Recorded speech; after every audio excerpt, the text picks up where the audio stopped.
Good morning, American. It's Friday. It's time for Mornings at 8 with Jonathan Mark on AM 1480 WLEA. Okay, that was good. Brian, I think that was kind of novel. The way you had that music playing in back of the newscast there. Yes, a little Bruno Mars from Fun 92.1 leaking in. I thought that was great. You like Bruno? Well, no, but the idea of having music in back of a newscast, I think that's absolutely wonderful. We could probably market this in some fashion. I don't know, but it's creative. I'll say that. What? Little control board error there. Oh, that was good. Yes, sir. Or maybe you could do the news and play the banjo at the same time, or something. Hey, there we go. And then have a little background music.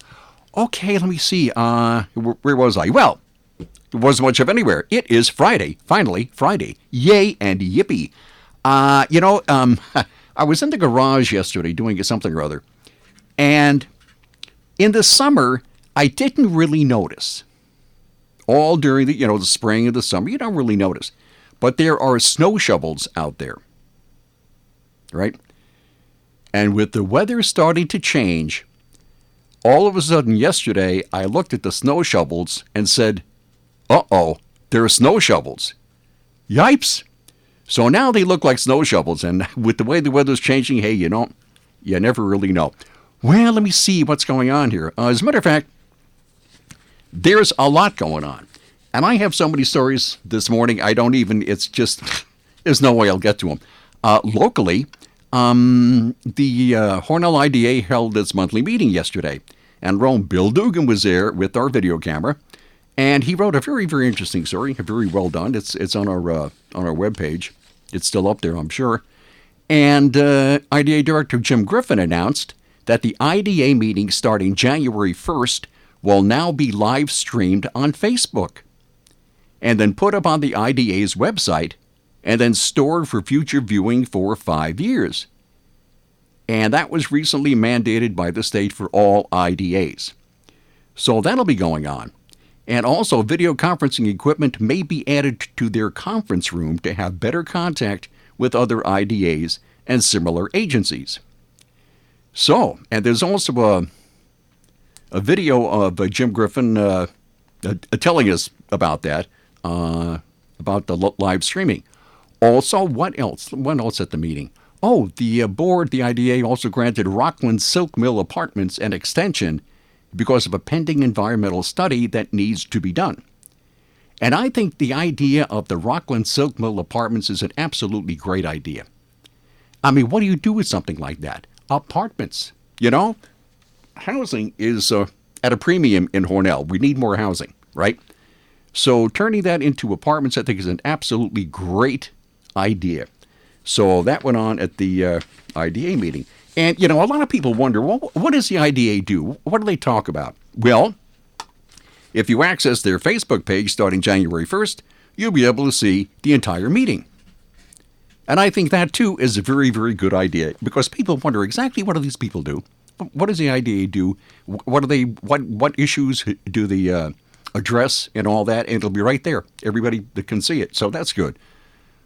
Also, not exactly local, it's close, Arkport and Corning. The Arkport Corning Harley Owners Group, HOG, presented the check to the American Red Cross on Monday at the Red Cross office in the Corning area. The check is from the proceeds raised from the Ride for the Red, the motorcycle ride, and that was held in September, said Tom Dowd from the Arkport Corning HOG organization. The check is in the amount of $10,500, and it's earmarked specifically for their service to the Armed Forces program of the Finger Lakes Red Cross chapter. So that, too, is very good. Okay, let me see. Oh, this... this morning on the net, I spend a lot of time on the net. Way more than, I spend a lot of time on the net. And you find the strangest people. And the strangest thing, if there is a theme for this morning, I think it's just everything is strange. I just don't understand it. let me see. So there's this lady, a 48-year-old lady in Alabama, and she calls the sheriff's deputies. And what does she say when she calls the sheriff's deputies? Well, according to spokesman Stephen Young, the woman pulled out a bag containing methamphetamine from a baby wipes container. And she told the sheriff's deputies, "I want this dope tested." So, according to the authorities, she said she believed it had been tainted with another drug. But she paid for methamphetamine, and by golly, she wanted methamphetamine. So she wanted the sheriff's deputies to test this for her.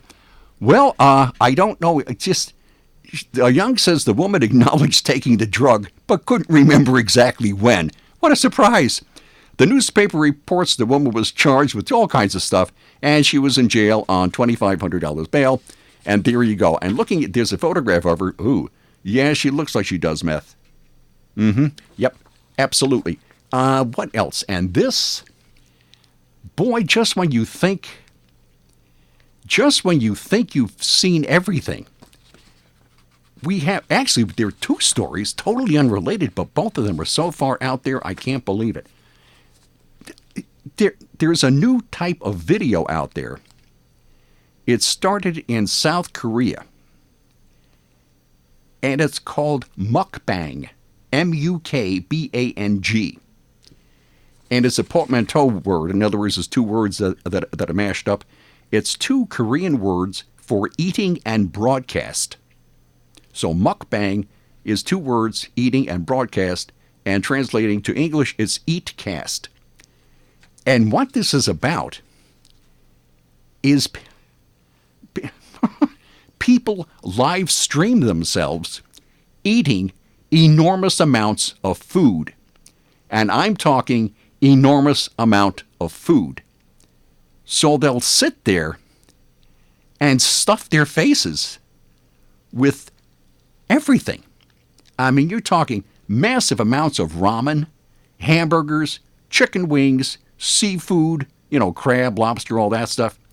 And so they just sit there in front of this camera and stuff their faces. And it started in Korea, and now it is all over the place. And that's okay. Let me just, okay, let's just calm down here.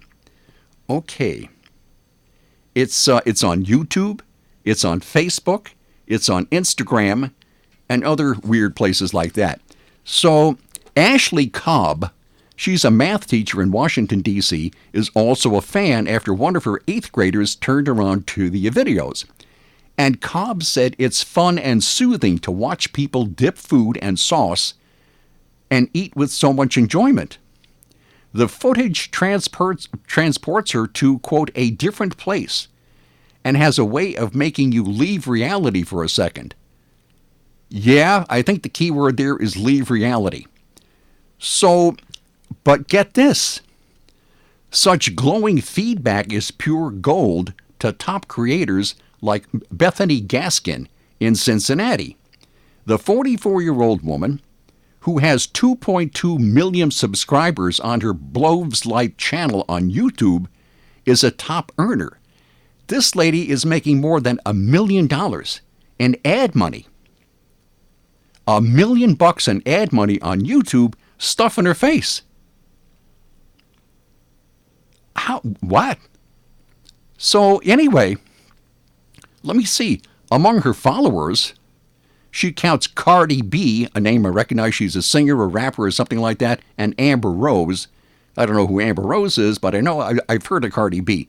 Anyway, she has 1.1 million followers on Instagram. And the whole thing is just about stuffing your face.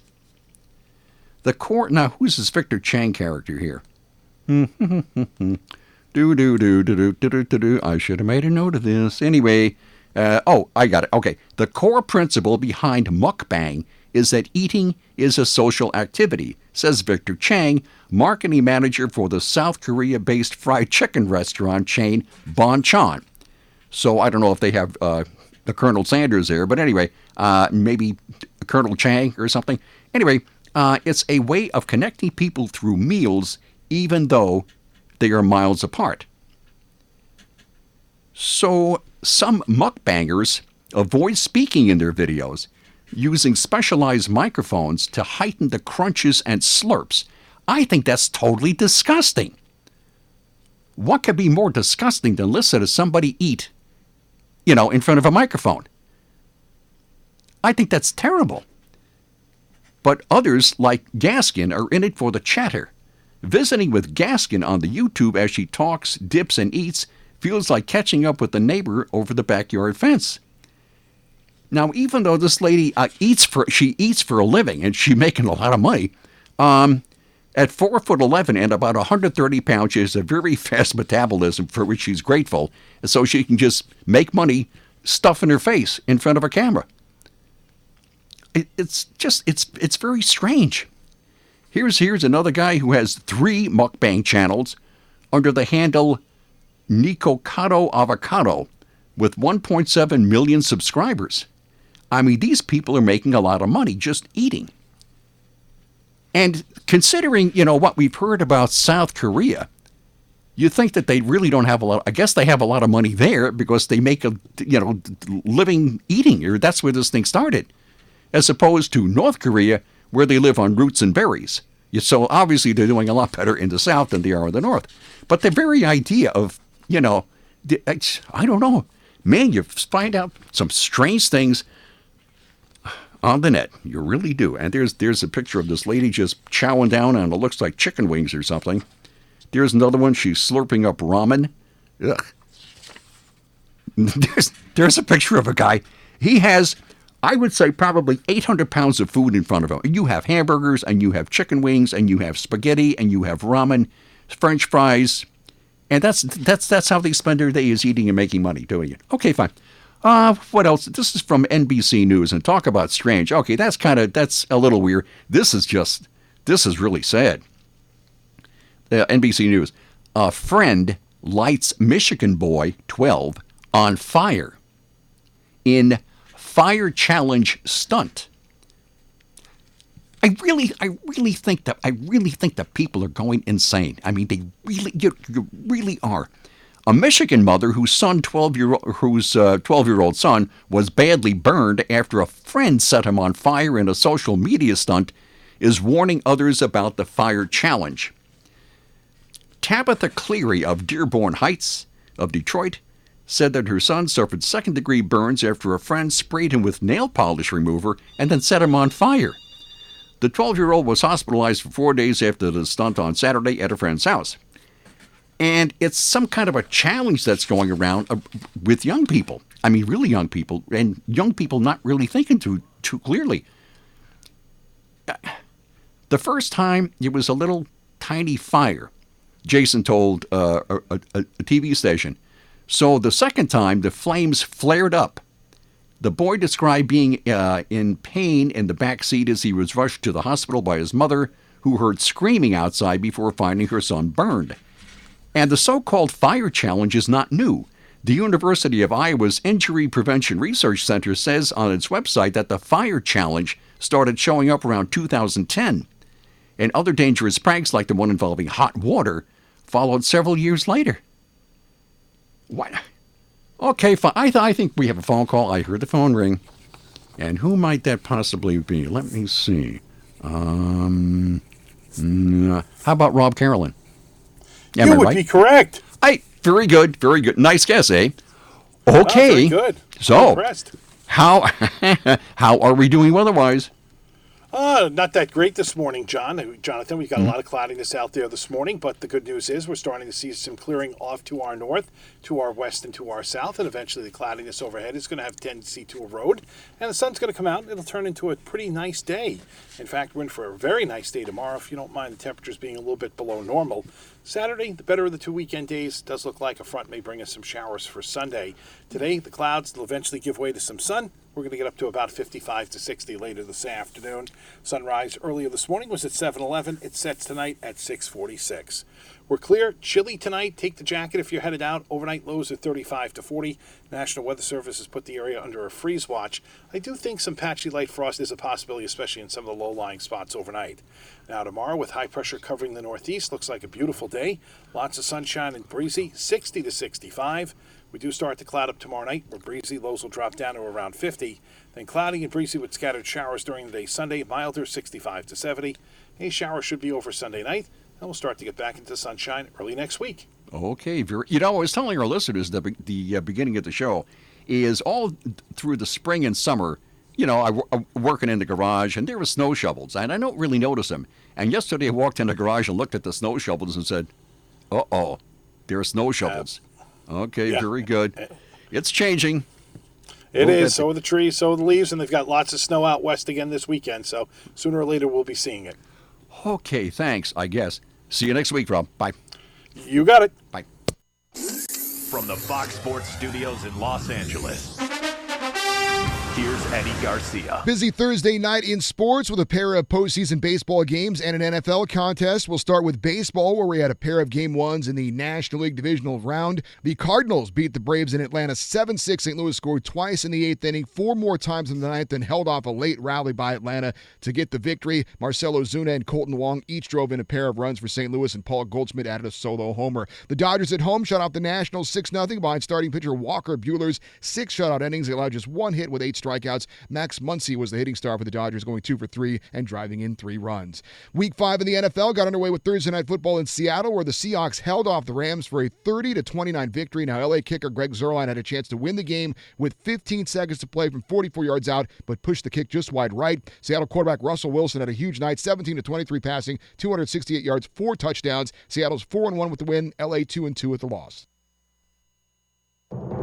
I'm Charles Payne, and this is the Fox Business Report. Today, we'll get a better idea how the job market held up last month. The Labor Department releases the September employment report. Economists polled by the Wall Street Journal believe 145,000 new jobs were created, and the unemployment rate held steady at 3.7%. The parent company of office space rental company WeWork is expected to lay off up to 3,000 employees after its plans to go public collapsed and the value of the company plunged. Costco says sales improved in its summer quarter, though Wall Street was expecting an even stronger report. Recent weak reports on the economy have raised the possibility the Federal Reserve will lower interest rates again this year. The Dow closed up 120 yesterday. NASDAQ was up 87. The S&P up 23. That's your Fox Business Report. I'm Ginny Cosola, invested in you. You see them all around town. Cintas trucks and their service reps taking care of customers. When companies use Cintas, you know they're confident and ready. Cintas helps with their fire protection and first aid and safety programs, handles their apparel solutions, and helps keep their facility and restrooms clean and stocked.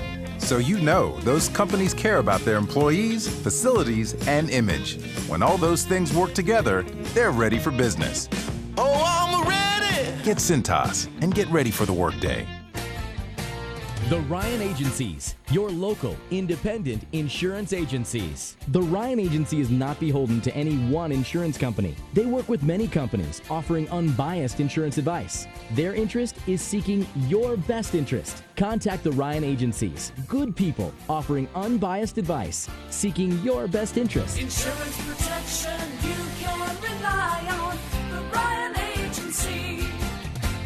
Today at Simmons Rockwell Hyundai, drive away in a new Hyundai Tucson lease for only $229 a month. A new 2019 all-wheel drive Hyundai Tucson SE model equipped with 17-inch alloy wheels, touchscreen media, and rear view monitor. Lease with no money down for $229 a month for 36 months. Only tax and DMV fees are due at signing. Shop Simmons-Rockwell.com. And we are back. Here we are. We're going to get this NBC, I believe. Yes. Texas, the internet's a really, it's a really weird thing. It's a very, very strange thing. And once something is on the net, it is there forever. It never, ever goes away. Texas woman says potential employer shamed her over bikini photo. A Texas woman said she was shamed online by a potential employer who took a photo of her in a bikini from her Instagram account. In other words, he stole the photograph and shared it on the company's page while warning other applicants that it was unprofessional.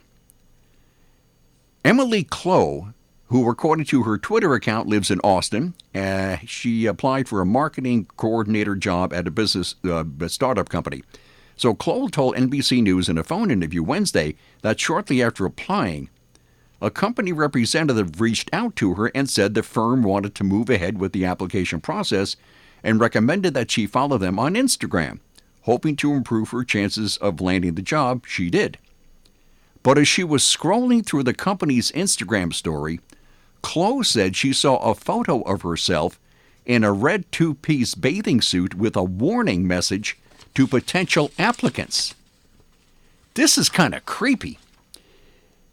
And the message on it read, "Because I know some of you applicants are looking at this, do not share your social media with a potential employer if this is the kind of content on it. I'm looking for a professional marketer, not a bikini model," it read. As I said, I don't know who wrote that, but man, that's pretty creepy. Another message on the photo read, "Go on with your bad self and do whatever in private, but this is not doing you any favors in finding a professional job." Chloe said the company had swiped the photo from her personal Instagram account, and when she saw it, she was shocked. "You don't expect a potential employer to do something like this," she told NBC, "to have someone that seems really intrigued and wants to meet you, only to see this is shocking." So apparently she asked the company multiple times to remove her photo and was blocked from contacting them after her third request. She told NBC that she believes the photo was eventually taken down and posts on Instagram stories automatically disappear after 24 hours. However, they're still out there, don't fool yourself. In a Twitter post, Chloe said she felt that the company objectified her. Yeah, so anyway, you don't put anything on the net. If you got to be really careful what you put on the net, because somebody, somewhere, somehow is going to have access to it in some fashion, and something will happen bad, like it happened to her. So here we have, she's kind of naive and kind of dumb, and the head of HR, whoever he or she is a thoroughgoing, rude slug. So in the long run, she's probably better off that she didn't get a job with the company, because who the heck would want to work for him anyway?